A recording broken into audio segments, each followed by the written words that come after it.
मेरा कमाने वाला कोई नहीं है, मेरी एक बेटी है, शोर मुझे छोड़ के चला गया, ये मासूम बच्ची है, 10 दिन से देख के खा रही हूँ, 1 किलो चीनी कहीं नहीं मिली है। क्या चाहती है आवाम, लॉकडाउन या कारोबार? बच्चों को पुराने वक्त पढ़ाती हूँ, 10-10, 20-20 रुपए देते, घर का गुजारा बिल्कुल भी नहीं हो रहा मेरा, इसलिए सड़क पे निकल के आई हूँ। जुल्म जहाँ भी हो बनता है आवाम की आवाज।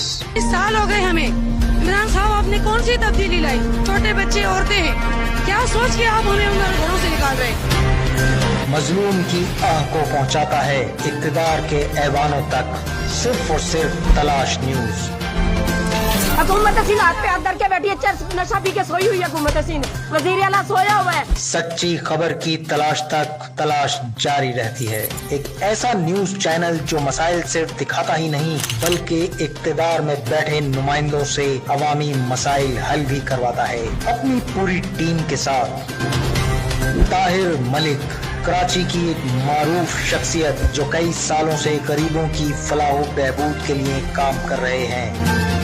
हालिया लॉकडाउन में आवाम तक राशन पहुंचाने में इनकी NGO पाक आगोश वेलफेयर ने इंतहाई अहम किरदार अदा किया और सैकड़ों सफेद पोश खानदानों में राशन तकसीम किया।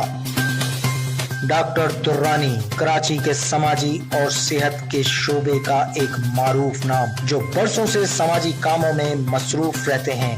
जेल में बीमार कैदियों का मामला हो या उनकी सेहत के हवाले से मसाइल, इनकी बेइंतहा खिदमत हैं। सहाफत, अदब, सेहत और समाजी शोबों का एक बड़ा नाम। आमिर रफी सिद्दीकी सहाफती हलकों का एक जाना पहचाना नाम जो अपनी बेबाक रिपोर्टिंग के हवाले से मुख्तलिफ टीवी चैनल्स, अखबारात में खिदमत के हवाले से एक तजुर्बेकार शख्सियत हैं।